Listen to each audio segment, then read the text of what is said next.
Can you tell us what everyday reconciliation looks like? I put repentance in there on purpose. And we have in the Heiltsuk Nation, which is where my, I guess, tribal enrollment is, we have a joint leadership model. So if you've been following the Wet'suwet'en protests around the Coastal GasLink pipeline, TC Energy is saying that they got consent from the elected leadership in the community, but the Wet'suwet'en chiefs are saying under our hereditary system, we don't give consent for this pipeline. And so there's a tension between our traditional ways of doing things and the Indian Act way of doing things. And so in my First Nation, we have a joint leadership initiative, so that even though under the Indian Act and Canadian law, it's the elected chief and councillors that hold the administrative the accountability for administration of our tribal affairs, that they are deeply informed by and in conversation with the hereditary chiefs in our community. And so they do, they refuse to have this sort of like divide and conquer situation. So the elected tribal council doesn't do things without the endorsement and buy-in of our hereditary chiefs. And so they came up with a reconciliation process where they actually reject the word reconciliation, and they've chosen a word in our language called Hilsistut, which is not spelled in English and hard to say in English, but basically means turn around and make things right. And so they're calling on Canadian society and the governments to turn around and make things right. And the reason why, I mean, part of it is part of our language reconciliation and trying to choose words in our language that convey our traditional worldviews and our values. And part of it is that they don't believe that reconciliation is the correct term for the relationship between Indigenous and non-Indigenous Canadians. You know, I understand that when the survivors of the residential institutions were calling for a Truth and Reconciliation Commission, it was because they saw the ways that those types of processes had helped in Guatemala after the armed conflict, in South Africa coming out of the apartheid system, and especially in South Africa, because if you don't know, the apartheid system is based on the Canadian Indian Act. And so, you know, there was a reason for calling for that, but the etymology of the word reconciliation is to re-engage two parties who have harmed each other. And so I think in hindsight, a lot of Indigenous Canadians are saying, like, actually, there can't be reconciliation because it wasn't an equal relationship for much of our history. And in fact, we've had all of these things imposed upon us. It's not like a relationship where equal parties sort of had a breakdown in relationship and are then going to be reconciled with each other. And so Hilsistut means is more like the word repentance. So where one party can acknowledge accountability for harms done and then to change behavior. And so for me, you guys are going to think everything goes back to economics, but for me, everyday reconciliation is around, you know, in like holding your MLAs or MPPs and your MPs accountable for meaningful action to address the murdered and missing Indigenous women and girls crisis, which is deeply tied to the housing crisis and to poverty. You know, access to clean drinking water. I had a friend who's a red Tory that sent current leader of the Conservative Party, who we shall lovingly call Pee-Pee, because maybe hopefully nobody wants a prime minister called Pee-Pee.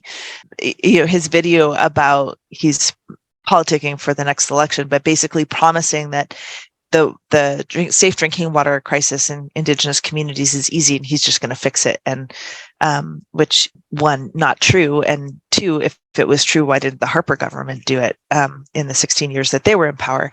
Just because it's not easy doesn't mean we shouldn't do it. And so engaging politically and either showing up to meet with your elected officials in their constituency offices or writing to them on pen and paper, not email and not tweeting at them, but actually writing them a letter to tell them the things that you care about and why is the thing that will empower them to actually make it politically important for them to try and resolve situations. I think where you spend your money is important. So I don't know, sometime in the last month, I was in Winnipeg and sitting in the Right Relations Circle with the students at the Center for Christian Studies, which is our diaconal training program with the Anglican Church.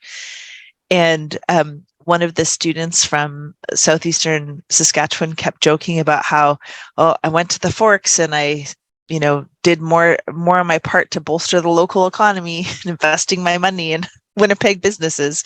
But I mean, for me, some of my choices are to personally, support Indigenous business where I can. And we actually made that a priority at First United Church when I was executive director there. So if we were having a catered meal for the board, we hired an Indigenous caterer.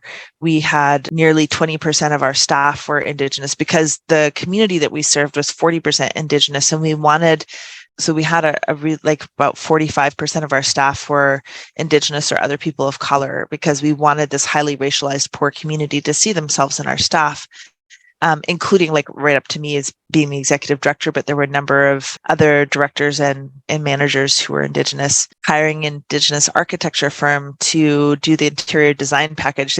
Our redevelopment project was too big for them to do, but we wanted to create a trauma-informed and culturally safe space for Indigenous people, given how many Indigenous people are living in the downtown east side, and who come to First United for social services, regardless of the fact that we're the church. And so we hired an Indigenous architect. So I think that like being really thoughtful around, if you can invest in making choices that provide opportunities or work for Indigenous people is important. My cousin and my adopted side of my family started a civ tech firm. So they use human controlled artificial intelligence to get insights into consumer stuff. So they basically do polling, but at the depth of focus groups and the scale of polling, they had hiring targets in terms of the diversity they wanted to see on their staff, and they were having a hard time finding Indigenous candidates that were working in the tech and software sector. And so was somebody on my board who worked at another tech firm. So my cousin, I'm deeply proud of her. She thought of this on her own, but the person on my board, what I'd said to them is like, why don't you develop a partnership with BCIT and sponsor Indigenous students who want to go into coding and working in the tech sector, because then you're actively helping to create a pipeline of your future employees. So, and creating paid internships for Indigenous people. So, I think that there are lots of ways that maybe not necessarily in our communities of faith that we can practice daily acts of reconciliation, other than to continue learning and discussing our own history in our own place in Canadian history, and the ways in which we upheld the Indian Act through the Indian residential institution system, and the way that we promoted the 60s scoop. I wasn't born yet, but I understand that there was a lot of messaging within United Church circles that you were doing Indigenous children a service by adopting them away from their families and into United Church homes. And my mom's story is a little bit nuanced from that, but she's basically the equivalent of a 60s scoop kid as well, because she eventually was adopted by the folks that fostered her in high school. So I think within the church, it's continued learning and grappling with things, but then it can't only be about education, and it has to be around putting your philanthropic dollars into charities that support Indigenous people, and or making business decisions in your own workplace that create opportunities for Indigenous people. Thank you again.